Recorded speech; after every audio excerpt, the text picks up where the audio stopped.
বিলাসীপাৰা ভোটেৰকাণ্ড হাছানিয়া দৰগাহ শ্বৰীফৰ ৭৩তম পবিত্ৰ জলছাৰ আয়োজন। বিলাসীপাৰাৰ ভোটেৰকাণ্ড হাছানিয়া দৰগাহ শ্বৰীফত দেখিবলৈ পোৱা যায় এক উৎসৱমুখৰ পৰিৱেশ। জলছাৰ লগত সংগতি ৰাখি মেধাৱী ছাত্ৰ ছাত্ৰীক সম্বৰ্ধনাৰ লগতে মানপত্ৰ প্ৰদান। ইয়াত জাতি ধৰ্ম নিৰ্বিশেষে সকলো জাতি জনগোষ্ঠীৰ লোকে অংশগ্ৰহণ কৰে। হিংসাৰ সমান পাপ নাই, অহংকাৰে অধপতনৰ মূল কাৰণ। সত্যতাৰ সৈতে মানৱ সেৱাই পৰম মানৱৰ দৃষ্টিত কোন শান্তি তথা ইছলামৰ মূল মন্ত্ৰ। ইহ জগতৰ আলোড়ন সৃষ্টি কৰা ধৰ্মগুৰু মৰহুম পীৰে কামেল আলহাজ হাছেন আলীৰ খণ্ডাকাৰৰ স্মৰণাৰ্থ এইখন জলছাৰ আয়োজন কৰে। এইবেলিও উদ্যোক্তাসকলে অনুৰূপভাৱে আশা ব্যক্ত কৰে। এইখন জলছাত উপস্থিত থাকে শ্বেখ মনছুৰ আলী, আয়ুবুদ্দিন আহমেদৰ লগতে শিৱাজী কৰ্মকাৰ শংকৰদেৱ শিশু নিকেতন প্ৰধান আচাৰ্য। শেহতীয়াকৈ সকলো ৰাইজৰ সহায় সহযোগিতা আৰু বিশ্ব শান্তিৰ আৰু মংগলৰ কামনাৰে দৰগাহ শ্বৰীফৰ গদিনিচিন আলহাজ গুলজাৰ হুছেইন খণ্ডকাৰৰ লগতে অসম সংখ্যালঘু সংগ্ৰাম পৰিষদৰ সভাপতি আফছিদুল ইছলামে কি কয় শুনো আহক।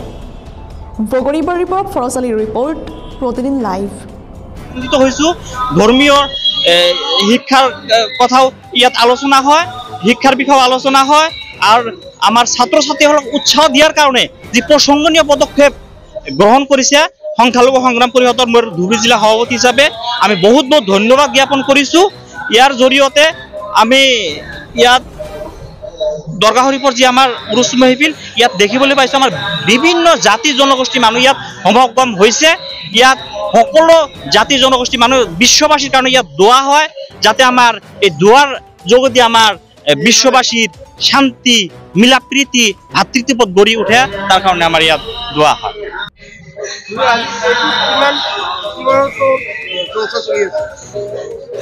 ৭৩তম পবিত্র জলসা হাসানিয়া দরবারের ভোটের কান্দা হয়ে আছে। এই জলসার আমার মুখ্য উদ্দেশ্য মানব প্রেম সৃষ্টি করা, একতা বন্ধন সৃষ্টি করা, একতা এনার্জি সৃষ্টি করা, বিভিন্ন জাতি ধর্ম বর্ণ মানুহৰ মাজত এটা মিলাপ্ৰীতি আমি সকলোৰ লগত যাতে কাণত কাণ মিলাই খোজত খোজ মিলাই আমি শান্তিৰ কাৰণে আগুৱাই যাব পাৰোঁ। আৰু মানৱ প্ৰেম, শান্তি এইটোৱে আচল বস্তু। ধৰ্ম এইটো আচল ধৰ্ম, ইয়াতকৈ ডাঙৰ ধৰ্ম নাই। মানুহ সেৱা নকৰাকৈ কোনেও আল্লাহ ভগৱান পাব নোৱাৰে। গতিকে এই উদ্দেশ্যৰ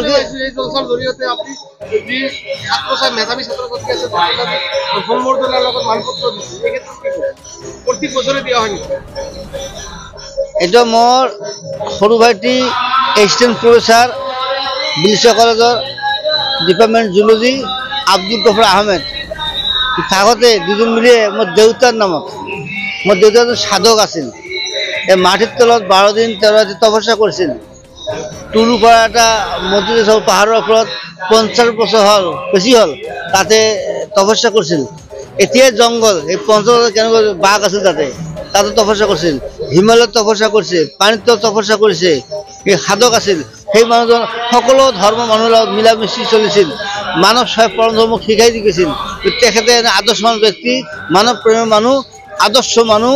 সেই মানুহজন স্থিতি ৰখাৰ কাৰণে মই আৰু মোৰ ভাইটি আব্দুল আহমেদ দুজন মিলি আমি এই যে ট্ৰাষ্টৰ সৃষ্টি কৰিছিলোঁ। মোৰ ভাইটিও দুৰ্ভাগ্য, সি গুচি গ'ল ২০১৮ চনৰ ডিচেম্বৰৰ ২২ তাৰিখে।